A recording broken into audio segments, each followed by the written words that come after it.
नमस्कार दोस्तों, मैं हूं आपका दोस्त Pawan Pratap YouTube channel total power solution पे। दोस्तों, सबसे पहले चैनल को सब्सक्राइब कर लें, बेल आइकन को दबा दें ताकि आपको नोटिफिकेशन मिलती रहे। और दोस्तों, आज का जो वीडियो है उसके अंदर हम माइक्रोटेक की पीसीबी को रिपेयर करके देखते हैं। दोस्तों, आज मेरे पास ये माइक्रोटेक की पीसीबी आई है। माइनर सी प्रॉब्लम है लेकिन बिगिनर्स के लिए काफी हेल्पफुल रहेगी। एक्सपीरियंस वाले काफी साल से जो काम करते हैं इसको सोल्व करते होंगे और बड़ा इजीली वो सोल्व करते होंगे। लेकिन फ्रेशर्स भी हमारे नया काम शुरू करते हैं तो उनको भी इस तरह की वीडियोज की रिक्वायरमेंट होती है। इस प्रॉब्लम को मैं सोल्व करके बताऊंगा आपको, डीपली स्टडी करके बताऊंगा आपको कि इसके अंदर क्या और कैसे आप इसको सोल्व कर सकते हैं। सबसे पहले ये मेरे पास एक टेस्टिंग जिग बनाई है मैंने ट्रांसफार्मर का यूज करके, कि ट्रांसफार्मर के वायरिंग जो इन्वर्टर के अंदर होती है ठीक वैसे हम यूज कर लेंगे, लेकिन जो कनेक्टर हमारे ट्रांसफार्मर से निकलते हैं जो इन्वर्टर में जैसे लगे होते हैं वैसे ही हम बना लेंगे।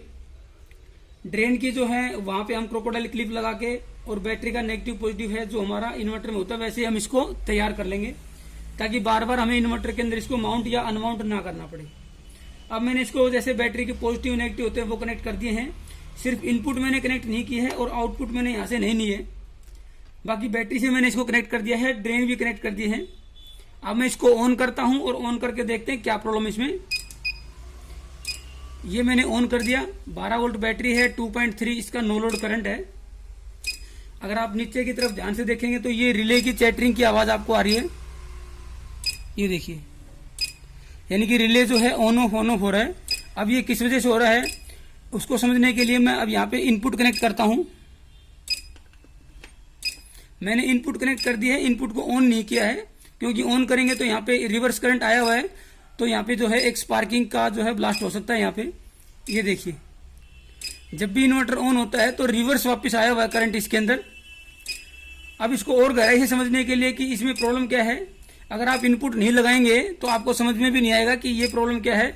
इसके कई रीजन होते हैं इस प्रॉब्लम के, हम इसको सोल्व करके देखते हैं। यहाँ पे काफी रीजन होते हैं, फिलहाल एक रीजन जो है इसका मैं यहाँ पे सोल्व करके आपको दिखा देता हूँ। इनपुट की जो है आप वापिस लगाएंगे इधर तो इनपुट पे भी रिवर्स करंट आ गया है। आप इसको ऑन ना करें स्विच को, क्योंकि ऑन करेंगे तो जो है इनपुट और इन्वर्टर की जो आउटपुट है वो यहाँ पे शॉर्ट हो जाएंगी। इसको मैं टेस्टिंग जिग को यहाँ से हटा देता हूँ और एसएमपीएस पावर सप्लाई है वहां पे आपको चेक करके बताता हूँ कि प्रॉब्लम क्या है। तो दोस्तों, अब यहाँ पे हम चेक करते हैं एसएमपीएस जो 12 वोल्ट का हमारा अडेप्टर है। नेगेटिव जहाँ पे बैटरी नेगेटिव होता है, पॉजिटिव रेड वायर जहाँ हमारा पॉजिटिव होता है, यहाँ पे वो प्रॉब्लम शो नहीं कर रहा है जो वहां पे अपना ट्रांसफार्मर की जिग पे शो कर रहा था। उसका रीजन ये है कि यहाँ पे सिर्फ पल्सेस जनरेट हो रही हैं। ट्रांसफार्मर यूज नहीं करने की वजह से आउटपुट जो है आपकी वापस इनपुट पे यहाँ पे नहीं पहुंच पा रही है। जब हम ट्रांसफार्मर कनेक्ट करके सारे कनेक्टर लगा देते हैं उस केस में हमारी इसकी आउटपुट भी जनरेट होती है और वो हमारा जो है रिवर्स यहाँ पे कनेक्ट हो जाता है जहाँ पे हमारी इनपुट होती है, इसलिए वहां पे प्रॉब्लम शो कर रहा था। लेकिन रीजन क्या है वो यहाँ पे हम टेस्ट करके देखते हैं। मैं मल्टीमीटर को यहाँ पे कंटिन्यूटी पे कर लेता हूँ। सबसे पहले तो आप चेक करें कि ये इन्वर्टर ऑन ऑफ हो रहा है कि नहीं हो रहा प्रॉपर। देखिए, ये रिले की चैटरिंग की आवाज आ रही है, यानी कि इन्वर्टर ऑन ऑफ हो रहा है। अब हम क्या करेंगे, ये जो रिले है इसको चेक करेंगे। ये कॉमन पॉइंट है, इसको कंटिन्यूटी पे करके मीटर को हम चेक करेंगे कंटिन्यूटी कहाँ ये शो कर रहा है। ये भी यहाँ पे शो कर रहा है, यानी कि ये एनसी और एनओ दोनों पे कंटिन्यूटी शो कर रहा है। और ये देखिए, एनसी एनओ एक दूसरे के साथ भी कंटिन्यूटी शो कर रहे हैं, जो कि रिले को ऐसा नहीं करना चाहिए।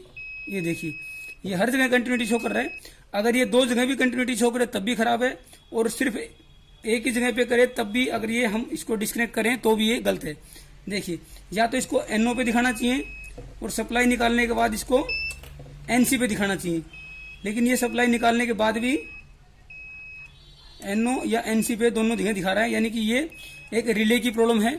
इस रिले को निकाल के और प्रैक्टिकली ओके कैसे काम करता है, ओके आपको कहाँ कंटिन्यूटी दिखाएगा वो भी मैं आपको चेक करके बता देता हूँ। तो दोस्तों, ये रिले हमने अब चेंज कर दी है। जब हम इसके ऊपर सप्लाई कनेक्ट करके नहीं रखते हैं तो उस केस में क्या होगा कि कॉमन पॉइंट जो है एनसी से कंटिन्यूटी शो करेगा, नॉर्मली कनेक्टेड से। यहाँ पे शो नहीं कर रहा है, यहाँ पे कंटिन्यूटी शो कर रहा है और वैल्यू भी 0 दिखा रहा है, यानी कि ये एनसी है और ये आपका कॉमन पॉइंट है। जब मैं इसको 12 वोल्ट कनेक्ट करके रखूंगा, ये 12 वोल्ट मैंने कनेक्ट कर दिया तो ये कॉमन पॉइंट अब जो है एनसी से कंटिन्यूटी हटा देगा और ये है जो नॉर्मली ओपन था उस पर कंटिन्यूटी आपको शो करेगा, यानी कि अब ये जो अंदर की जो स्ट्रिप है वो यहाँ से हटके और आपकी NO पे चिपक गई है, यानी कि अब ये रिले आपका ठीक है बिल्कुल। इसको हम जिग के ऊपर भी चेक करके देख लेते हैं। तो दोस्तों अब हमने इसको अपनी टेस्टिंग जिग पे कनेक्ट कर दिया है। अब मैं इसकी बैटरी यहाँ से ऑन करता हूँ। नो लोड करंट आ गया है, बैटरी वोल्टेज है आपका। अब इसके अंदर कोई भी रिले की सेटिंग नहीं है।